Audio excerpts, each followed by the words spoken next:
I welcome you all to today's webinar. Here at Advisicon, we are a group of authors, teachers, consultants, and technologists who are passionate about helping organizations learn, scale, and grow with a mix of methodology and technology to deliver results. We offer free bi-weekly webinars that we refer to as Webinar Wednesdays, in which we spend 30 minutes to an hour teaching topics ranging from Microsoft Project, Project Server, Project Online, Power BI, Visio, SharePoint, to project management and methodology approaches. With attending any of our training sessions, we offer PDUs, as we are a registered education provider with the Project Management Institute. And at the close of today's session, I will give some instructions on how you can claim those PDUs and how to get in contact with Advisicon for any questions you may have. And it is now my pleasure to introduce Richard Wentworth, Advisicon's Senior Project Advisor. So without further ado, I will hand this presentation over and we can get started. Thanks, Amanda. Appreciate that. Happy Wednesday, everyone. I wanted to thank all of you for taking the time to attend today's session. Looking forward to discussing today's topic.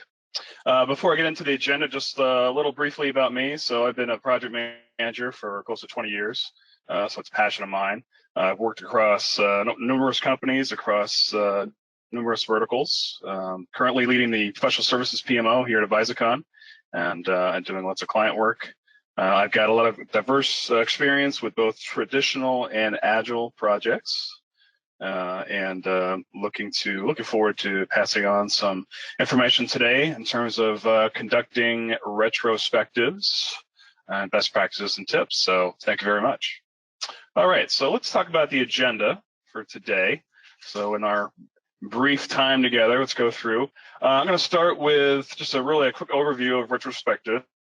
Obviously, retrospectives is very common to the Agile methodology, so we'll touch upon that very briefly, give an overview. Then we'll get into some general best practices and tips when it comes to conducting the retrospectives. We'll drive down a little bit more into root cause analysis. And so obviously that's a key piece of when you're conducting these meetings and you talk about the issues that may come up during your sprints or your projects and nailing those down. So we'll talk about that. We'll talk about the action plans and next steps to take once you have conducted your retrospectives, planning for the future. And then we'll end up with a summary and we'll hopefully provide some time for Q&A. That is my goal. Let's get going. All right, so retrospectives. As the graphic on this slide dictates, has a reference to Agile. However, the concepts here can be used really for any type of project.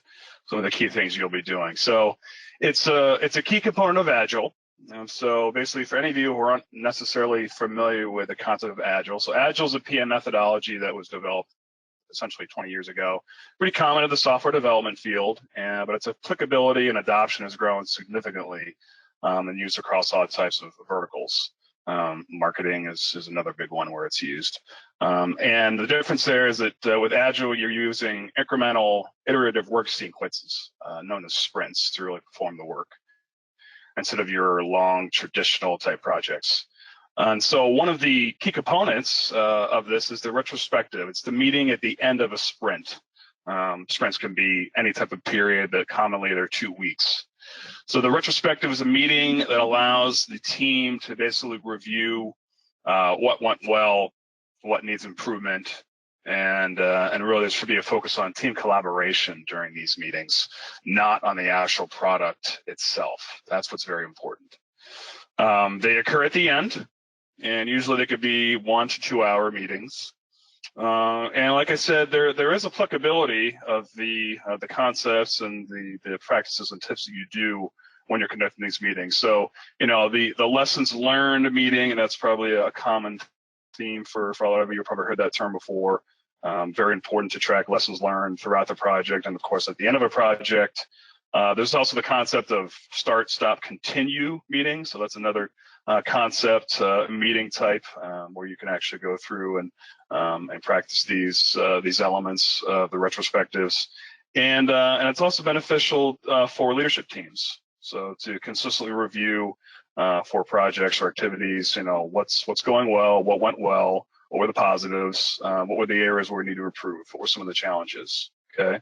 So very powerful meeting, and really what it comes down to is you conduct the activity, but it's the action that you should be taking once the activity is performed, setting the plan for the future and acting on change. So a little bit of an overview. Now, before I get into the best tips and best practices for conducting the retrospectives, what I'd like all of you to answer the question, how often do you currently conduct retrospectives at your organization? You do it as part of every project, sometimes, rarely, what have you. So hopefully with at the end of this presentation, the people who have never done one will see some value, and we'll take that forward and possibly start to do these as part of your projects in your organizations. So let's get into the next slide, which talks about some of the tips, some of the best practices when you're conducting these meetings. Okay, so the first tip, stay positive. Don't focus on the negative. So there's a tendency when you are doing lots of things, we're human, to always focus on the negative. But when you're doing these meetings and you're assessing the work over the past, the period that you had for your sprints or your work, it's important to stay positive. Too many times we focus immediately on what went wrong and set actions around what went wrong, and don't take time to acknowledge the team's accomplishments, celebrate successes, what have you. So, I mean, this activity is not only is there value in getting the information from the sprint, but it's also it's good from a morale perspective, motivation, team building. Ultimately, it provides much better team collaboration. So it's a vehicle for improving your collaboration in your projects. And so that's important. Make sure you do that. Second of all, you want to foster an environment of ease, safety.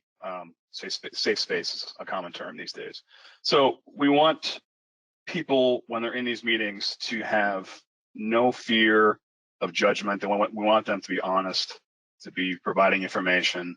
And so one of the guidelines is that you could, keep the executives out of the meeting, keep the senior leaders out of the meeting. Now, you have to sort of go organization by organization, I think, for that. But the general rule is just keep them amongst the team members, and the team members could be quite honest without having any remote sense of fear in giving their opinions of, what went well during the project or what more so what went wrong during that process. So let's make sure we do that. Okay. Next thing is becoming prepared for the meeting. So you want to ensure full team input. And so in the cases, every team is different, and some people are going to have teams will have people who are very forthcoming, and they'll offer up their information on what they didn't like or liked. And there are other people that necessarily have to probe them and prompt them a little bit to bring forward the information. So there's actually an activity that you can engage in. It's called the 4 L's technique that you can engage in. And this will actually allow people to provide more information what they think. So the 4 L's technique, if you've ever heard of that, is what did you like? What did you learn? What was lacking? And what do you long for? So those are the 4 L's. And you can, when you conduct this activity, you can use it. You can use Post-it notes, and you can engage in group conversation. So you can basically put these 4 L's on Post-it notes and put them on the wall, and extract the information from those team members necessarily who aren't, and maybe they're more quiet. So that's a good thing to do. But it's really important to get all the team's input, because if everyone's putting forward, then you're actually going to have all the information on the table, and you can apply the changes for the next sprint or the next period. Other big pieces, obviously, identifying root cause or root causes of problems. So many times we may be focused on treating symptoms, we don't find the root cause. So I have a slide that really goes into that more detail on the next slide. So we'll get into that now. But it's really important to make sure that you're identifying the root causes of issues that occur during your sprints, and it really address those during your retrospectives. Okay. So root cause analysis. Identifying the cause, not the symptoms. There's a very good activity that we've found that can help derive that and really get down to the root cause. It's been done on me before, probably by my kids who like to ask why all the time. But it's called the 5 whys. So we had the 4 L's, and now we have the 5 whys. But with the 5 whys, what you do basically, the general rule is you ask a question, why, 5 times. So I gave you an example. Why are people multitasking during this webinar? And the why could be, says, well, there's not enough funny memes in this presentation. You can go on to ask another 4 whys during this whole process. Or I can give you a real life example where you could say, well, let's see, my car stalled on the way to work today. Well, why? It was because it ran out of gas. Well, why did it run out of gas? Oh, I forgot to put gas in the gas tank this morning. Well, why'd you do that? Well, because I ran out of money. Well, why'd you run out of money? Well, because I lost it playing fantasy football. Well, how'd you lose playing? So you give you how or why. Why'd you lose playing fantasy football? Well, my star player got hurt, and so I wasn't able to win, so I lost all my money. So, that's a sort of a real life, sort of humorous example, but that is a way we can actually drive down and ask the questions why. Because you're really trying to find out, okay, am I just talking about symptoms, or have I really derived what the root cause of the problem really is? So, very important to engage in that. And again, you want to make sure there's, the entire team is engaged. And, there might be multiple root causes. There might be more than one. So, some methodologies and concepts say that, there's basically there should only ever be, one root cause.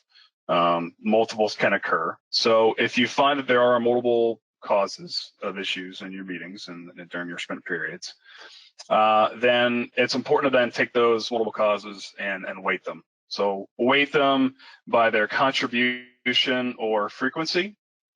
And then at that point, you can prioritize and address the root causes in order.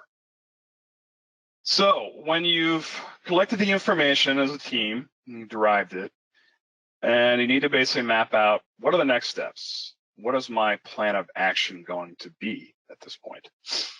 So as we all say, you can talk about problems, but if you never do anything, it's kind of pointless. So you really need to take action on what you identify. So make a plan for it. Collect all the items that require the action. If you have good items that need to be expressed, communicated to other parts of the organization, things to be replicated, then by all means do that. And then obviously the things that need to be improved, make sure you set out a plan make sure what those are. And then you would go through and prioritize them. There's many methods you can use to prioritize what they are. You can get a vote among the team during the Agile Retrospective to say which one should we focus on for the next sprint or future sprint or next period of the project. So there's a variety of things you could do. You could basically have each member rank their top 3, depending on how many of you have identified, tally up the votes, and then dictate action based on the voting. You can use weighting the actual options and the replies. So you do that as well. Once you've prioritized what they are, commit to the change, commit to them, and don't wait. And make sure you put them into action. Strategize, make them tasks, create the user stories around them, and implement them as part of your next sprint or upcoming sprint. Make sure you do that. And then once you do, once you actually have applied these changes, make sure that you review them. So in your next retrospective, we'll go through and review, okay, so this is what we put in action to address the previous issue. And now we did this, now did it pay off? Did it work? And so the cycle continues as you're maintaining your Agile process all the way through, or your other methodology processes that you're following. To summarize, retrospectives these are some of the key things. They're a safe space. You want that an environment of ease to review successes and failures. You want everyone to be able to openly express their opinions, their feedback of the experiences that they had while they were conducting the work as part of the sprint. All right, so we want to keep the executives out, keep the fear out of the room. As a team, it's your job to collaborate, work together, and ensure that you're basically deriving value from these meetings and then setting an action plan for the future to address the changes. Secondly, make sure you identify the root cause and fix it. Don't keep treating the symptoms. If you find that you find the same problem happening over and over again, odds are you are just treating symptoms and you have not located the root cause.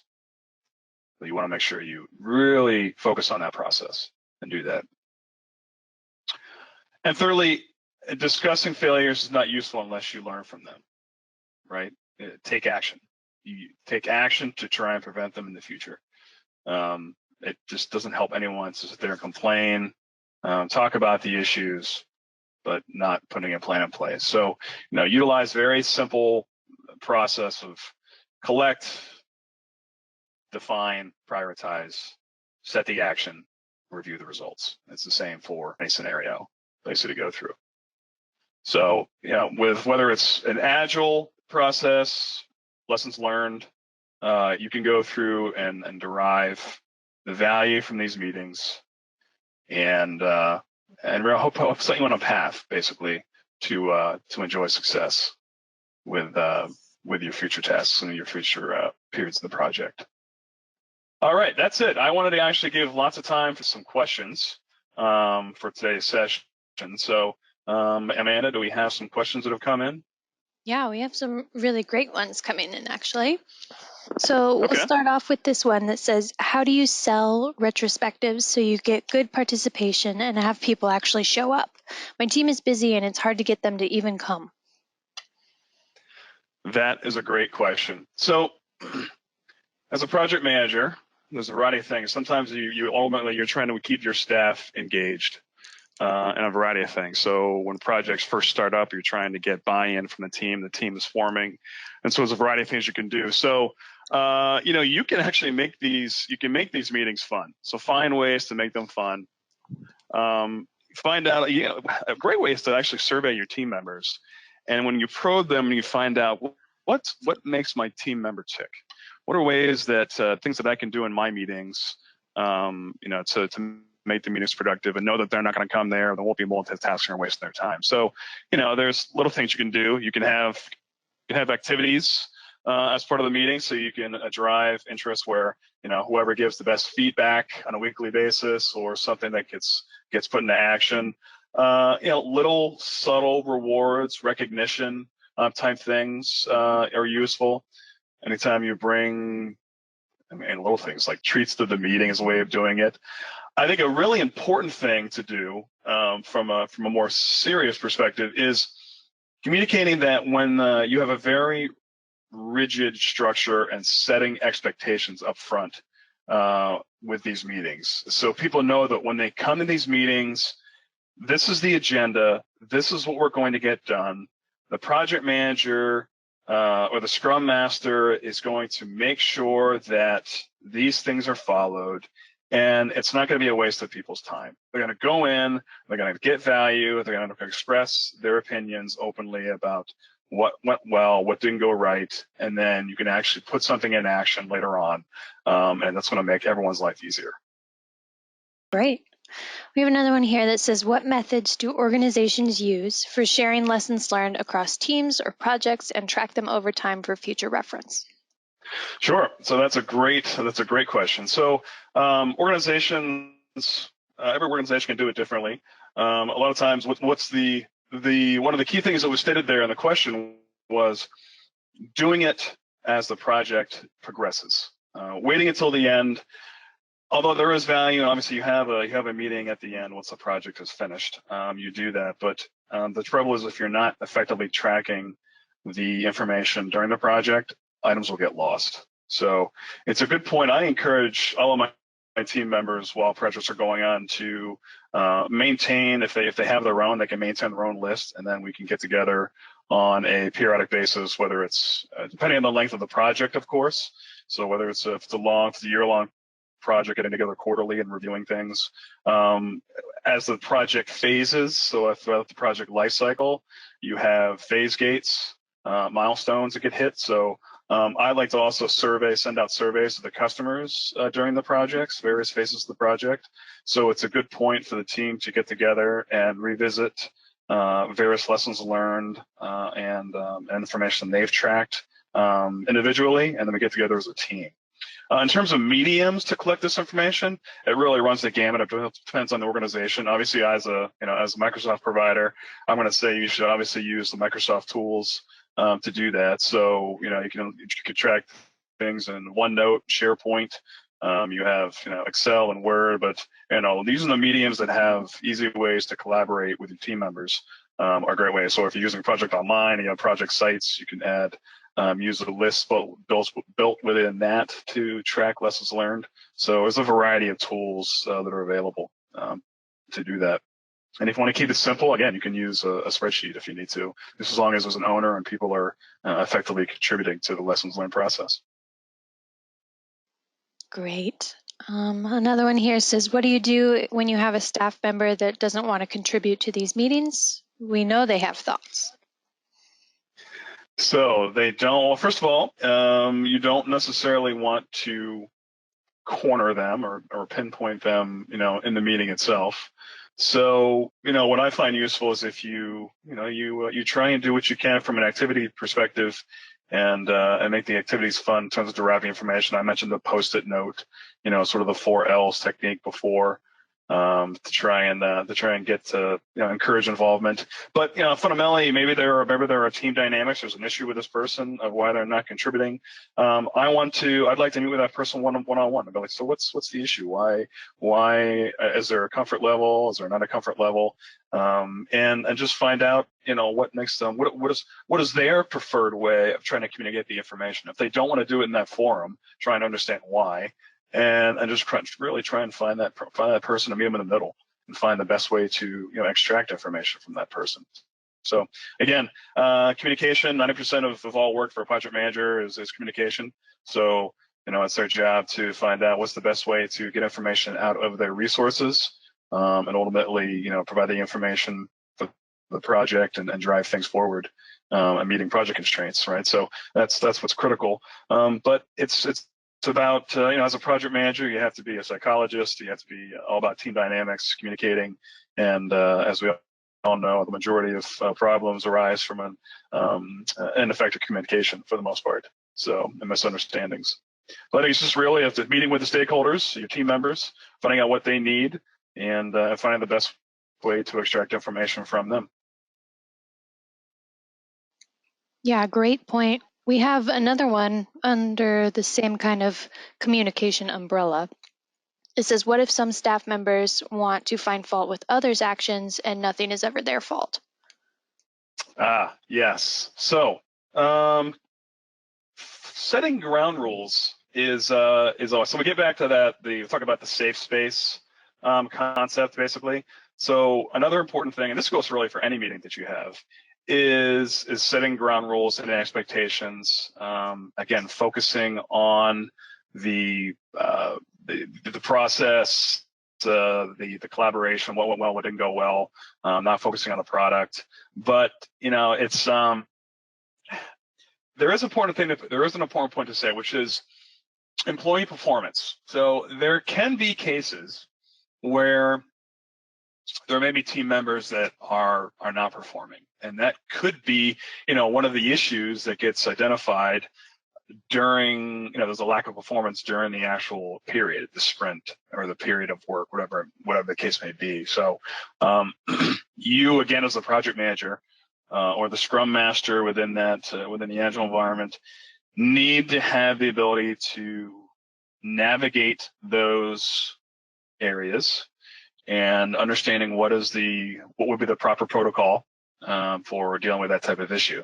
So if you want to, setting the ground rules is really important, but you're going to have to basically work with the resources. And I think if you're communicating enough and you're meeting with your resources enough and know how they tick and know how things are going and you're in tune with your team, then I think that's one of the best ways to minimize, as well as immediately identify if there's a team dynamic issue where one person's not pulling their weight, what have you. So, yeah.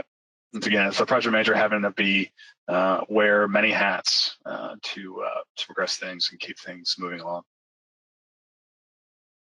That's great. So it looks like we're bumping right up against our time today. We thank you for attending our webinar, and we welcome further questions, suggestions, and feedback. For more information, you can email us at contact@advisicon.com. Once you exit today's webinar, you will receive a survey on this presentation, and you will need to complete and submit that survey to receive your PDUs. From there, you will receive a follow-up email within 2 business days with your PDU information. If you're watching this recording on YouTube or another social media platform, please be sure to like and subscribe so you don't miss out on any future uploads. And on behalf of Advisicon, Richard, and myself, thank you for joining us today, and we hope to see you participate in our future webinars. Have a great rest of your day, everyone.